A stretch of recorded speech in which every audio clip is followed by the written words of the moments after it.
Okay, Chief, let me start by asking you, how long have you been in law enforcement? This coming December will be 20 years. 20 years. Yes, sir. All here at local at Selma, born and raised right here. So who was the chief when you came in? Chief Green was the chief when I got hired on here. And so you came in as a patrolman or a detective or? Yes, sir. I came in as a patrol officer. And then tell us about your career. What happened? How did you know? Okay, no, it was 2002. Got hired on with the city of Selma. Chief Green was the chief at that time. Right shortly after I got hired on, my unit got deployed to Iraq. So I was served a year in Iraq from 2003 to 2004. Came back, went to the academy. 2004, I graduated in November. And from there, like I said, I've been right here. Started out in the patrol division. Then worked part-time in the narcotics and also with the CID. Got promoted to sergeant and underneath the leadership of Chief Riley. Chief Riley then put me over the narcotics division where I got some training there. Learned how to kick in some doors, work some drug cases, things of that nature, and also assist the CID. We were having some problems at that time with some burglaries and different type of crimes. So CID stands for? Criminal Investigation Division. Right. We helped them out with burglaries and robberies and things like that. So we both worked together. Well, we like to say the third floor. That's narcotics, combination of narcotics and the CID division. We worked together, and I tell you, we did a lot of great work there. From there, I went back to patrol. That's where I spent the rest of my time, promoted to lieutenant under the leadership of Chief Brock. And from there, almost 3 years ago, promoted to chief. Well, appointed as chief here. So you went from lieutenant to chief then? Correct. Is that a well, I don't want to use the term proper necessarily, but I guess that would be better than a lower rank to go to chief? Yes, sir. I'm just speaking personally on from my standpoint and how I came up in the police department. Under the leadership that was here then, outstanding, great men and women of the police department. They were by the book. They believed in policy and procedures, and by me being military, it fit right in with what I believed in, how I saw the structure and things like that. Lieutenant Michael Harris, he was my supervisor for the most part while I was here. Great man. I wish I could have gotten him to come back to work for me, but he decided to retire and move on. But Captain Michael Perry. Both of them were trained by Chief Tate, isn't that? That's correct. They were both trained by that's correct. Okay. Mm-hmm. Captain King, who retired, and he decided to come back. I talked to him to coming back, being our internal affairs. So he worked internal affairs for me now. Chief Brock, he retired, and I spoke with him. We didn't have a range master. He came back. And he's our range master now, and I look at that as their confidence in me.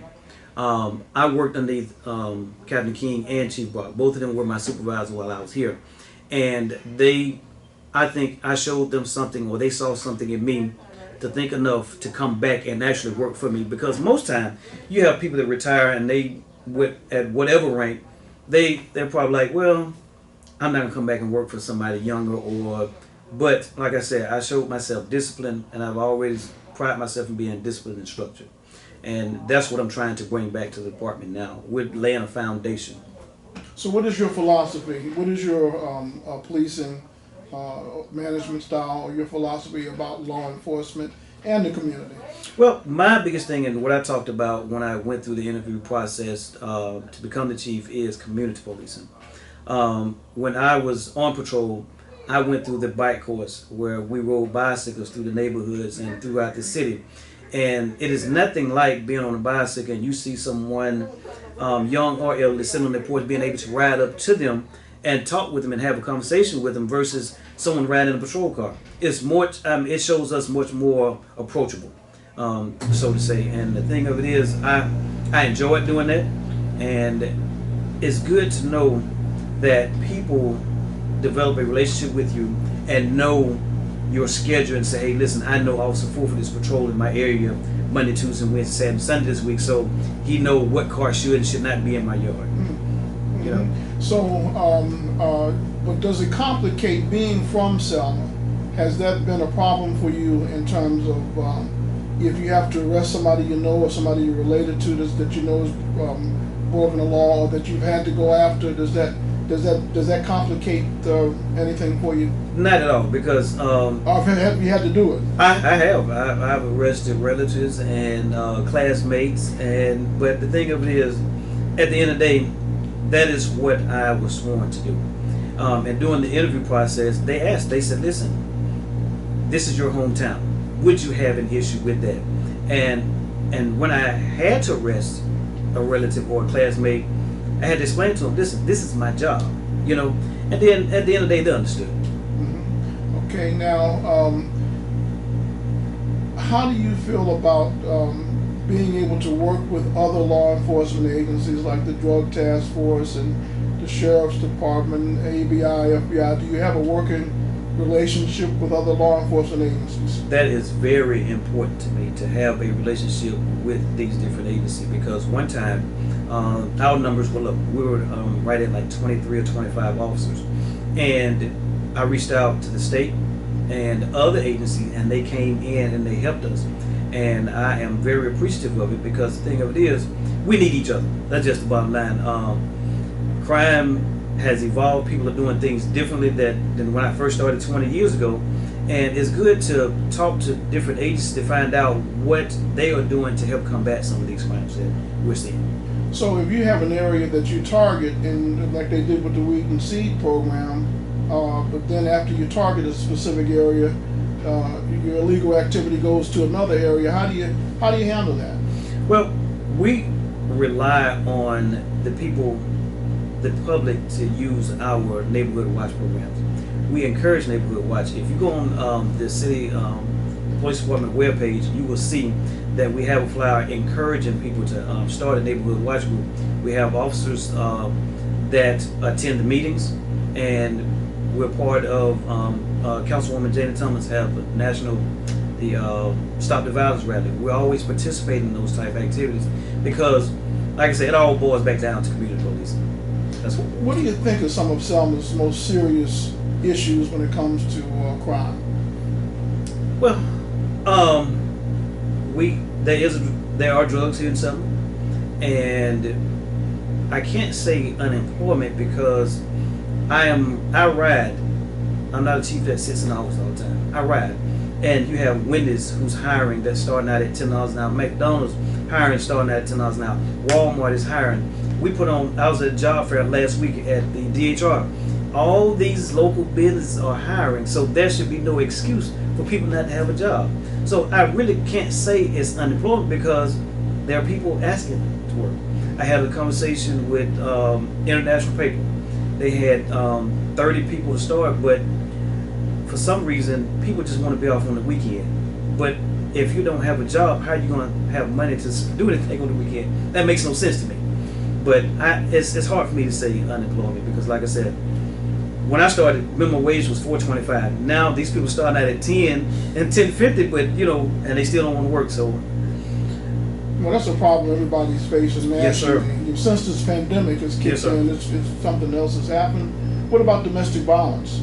Well, during the pandemic, it did pick up some, and I did a couple of interviews talking about that. People were being locked up in the house, and instead of them going outside or just going to take a ride, they decided to take it matters into their own hand and start fighting and things like that. But I encourage people, listen, I'm not the one that do a lot of arguing. I mean, we're all gonna have a disagreement, but one have to be the bigger person. Just know to walk away, just go outside, cool off, just take a ride or something. So if you were to, in terms of the number of arrests that you had to make, or as far as your records are concerned and your patrol, and do you have more driving while intoxicated, driving under the influence, or what do your traffic stops? Is it speeding? Is it drugs? Or what do statistics say? I tell you that my biggest problem with traffic and the stops that we're making is we have some local dealerships that will allow someone to purchase a vehicle, and they have that temporary tag, but then allow them to refinance that vehicle and give them another temporary tag. And I'm kind of working, getting something together to talk with our legislators to stop that type of behavior, because if that's the case, we can forever refinance our cars and never have to buy a tag, and that makes no sense. And then that's kind of defeating the purpose of, like you and I, we are working, we have insurance, we getting our tags like we're supposed to, but you have somebody who keep refinancing the car and then getting a new temporary tag for 25 days or 30 days or however many days. So that means from a law enforcement standpoint, if you pull somebody over with a temporary tag, you don't have any authority to give them a ticket? Well, we can pull them over, and the thing of it is with the temporary tag, by the time they come to court, they're being refinanced that vehicle and have another temporary tag. Somebody is always trying to get around the system. What about loud noise? How do you handle if somebody calls you and says, I got a neighbor or somebody who's riding in the car and the loud music is shaking the windows in the house? Now, what we do now, we do have a noise ordinance. We do write tickets for the loud music, loud parties and things like that. Now, a citizen call, we will go out one time and we will explain to them, hey, listen, we have a noise ordinance because we have people that are new to Selma and not familiar with all of our ordinances. So we do explain that to them, give them the opportunity to correct. But then if we come out the second time, then we will issue that citation. Okay. And so, and I guess as we start wrapping up, how are you doing with recruitment? Thanks to the city council, increasing the pay, recruiting has gone real well. Towards the end of last year, I hired 7 officers. I have one that started the academy last weekend, and I'm looking to start maybe about 4 or 5 that will be going to the next academy, if not more. I'm getting officers from other departments, from other agencies, and I'm excited about that, and looking forward to building the department because, like I said, right now it's foundation for us. So you're getting close to your goal in terms of the number of officers needed? We're getting there. We're getting there. Okay. Anything you'd like for the public to know? I'll tell you, I want to thank the public because at one time people had said they didn't trust the police, but now the trust is starting to come back. And for me, that does my heart well because I want the people to be able to trust the police. Just like when I started, they got to know who I am, and I want that for this group of officers that are coming up now. It's very important to get to know the public to get to know you, and get that relationship. What about the police reports that were being provided to the media? Have you started that back yet? What we've done, we've actually gone to the state system. So they are working on the program where we'll be able to print the stats out. So the public, whether the citizens or the news outlets, will be able to get it. So hopefully we will have that up and going in a couple of weeks. So you're going to we'll go through the internet as opposed to coming in, or you're going to have something? We'll have it paper form that way. Form? Yes, sir. What is your website? City of Selma Police Department.gov, or you can go to cityofselma.gov. And lastly, when people call 911 and they say, well, there's a couple of things. The people say that sometimes if they complain or when they want to give a tip, that the dispatch may give a person's address that's making the complaint, which is a deterrent from them giving information. Right. And how do you handle a 911 call? Well, 911 is handled like this, and I like to encourage them, if a citizen called and they don't want the information put out, we have links. All the officers have links in their cars, and is with them 24 hours a day. So every call does not have to come over the radio. Also, Chief Riley, he was working on a program before he left where the calls can go directly from dispatch to the officer's computer. So nothing comes across the radio, the call comes up on the computer and the officer knows which call to go to. So now if a person dials 911, how do they get to the link? Do they have to make a request? No, sir. If the dispatcher is on the line and a citizen say, listen, I don't want my information to be put out there, but this is what I want to report, they can say, okay, ma'am, we can take care of that. The officer that work in that area, they can link and say, hey, listen, we got a call at 1300 Alabama Avenue, and the citizens I'm not going to put this over the radio, but this is what's going on in that area. Can you check that out? That way, nothing comes across the radio at all. So they have to make the request. They don't. They can just say don't put it out. Yeah, that's I what don't I mean. Yes, They have to ask them not to put it out. correct. And then also, we also have, when I first started as a chief, we were not a part of Crime Stoppers, but we are. I did application and we've been accepted, so they can always call Crime Stoppers and do an anonymous tip, or they can go online to Crime Stoppers website, send a tip in. It comes straight to my computer, my email, and I forward it up to the detective division. So no one's information is ever put out there. And lastly, you gave some statistics as to what your officers were doing on a daily basis before City Council a couple weeks ago. Yes, sir. And so, what were they? Where are you? On our citations, the officers have written 490 citations, because I know we get a complaint. We hear, I see people with expired tags, or I know they don't have insurance and things like that. We are writing those citations, so and they do have a day in court, and we're now working with the judges. If they're not showing up for courts, we're doing FTAs, failure to appears. So they have a failure to appear warrant on them. We'll pick them up, we'll bring them in, and we move forward from there. Mm-hmm. Now, I know you said you were concerned about people without license plate tags. Correct. You were doing loud music, and there was something else that that you were dealing with. I guess the not having insurance. That's correct. You know, and a license and all. Those are the basics. Yes, sir. Yes, sir. I mean, tail lights. Those. I mean, people. Like in Texas, I use Texas for an example because my brothers and mom live there. Every year, before they can get their tag renewed, their car have to be inspected. They had to have no cracks on the windshields. The mufflers have to be good. Windshield wipers, everything has to be in working order to get their license and tag renewed. I think that would be something good for Alabama. That way you know who has insurance and who don't have it.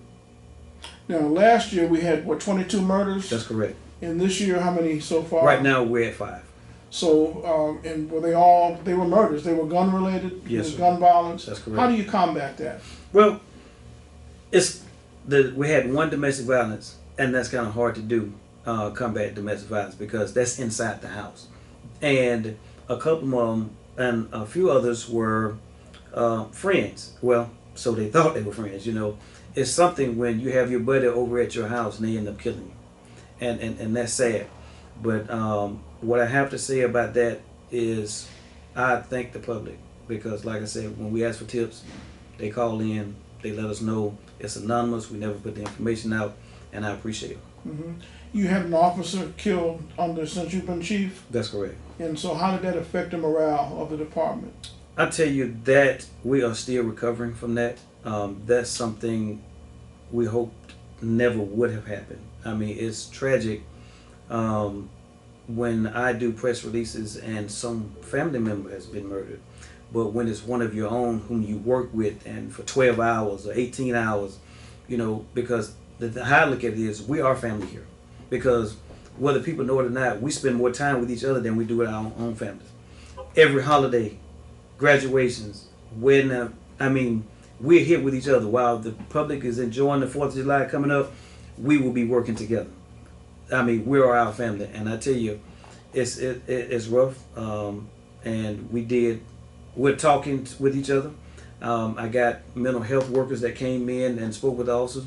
And I told them, it's just not now. I said, if anytime you want to talk, just let me know. We will make that happen for them, because, like I said, we need each other. Mm-hmm. Yeah, that sounds like. So when you hear people say defund the police, what does that do to you? That bothers me, because the thing of it is, if they just look, if they can Google what defunding the police looked like in other cities, crime rate went up 90 to 100% because of that type of mentality. So we have to be, I said be careful when you say things like that. Be specific what you mean. You might not mean defund the police department altogether. Maybe defund maybe some of the things that they're doing, like the don't support the no-knock warrants and those things like that. Be specific. Just don't say defund the police and then, I mean, because that leaves it open to interpretation. Or don't buy a tank. that's right. You know, speaking of which, you got a SWAT team you're getting ready to bring in? Right now, we are working. We got the school dates. We're going to send a group over to do some SWAT training because, like I said, and with the new gun law and what's coming up with people, and me personally, I don't know how everyone else feel about that, where you have a bunch of people walking around with guns on their side, or you take your family into a restaurant and everybody got guns on their side. How comfortable are people really feeling about that? Will that stop business from getting business because everybody's been there with a gun? You go up in Walmart, you go to the doctor's office. We want to make sure that we are prepared for whatever's coming. Because just look at the incident at the grocery store. The young man, it's tragic. It was tragic. So you're being proactive, is what you're saying? That's correct. That's How long correct. does the training take? The training is a week-long training. Mm-hmm. Yes, sir. And you've got other units that you have that are specially trained to handle a lot of different situations. Huh? That's right. And Captain King, he is one of he's our only hostage negotiator. Hmm. So Captain King has that training, and he's real well at it, and I'm thankful to have him here. Anything else? Well, next Friday we will be promoting some officers because of our numbers have increased. So we need supervisors to supervise these new officers that we have. So we'll be promoting 5 sergeants and 4 lieutenants at the Evans Building next week. I'm excited about it because that tells me, 1, we're growing, and 2, that the foundation is being built, because none of us are going to be a forever. I'm not going to be in the seat forever. Somebody else is going to be the chief. So I want to make sure whoever take over after I do, they have a foundation. Thank you, Chief. Yes, sir. Yes, sir. Appreciate it. All right.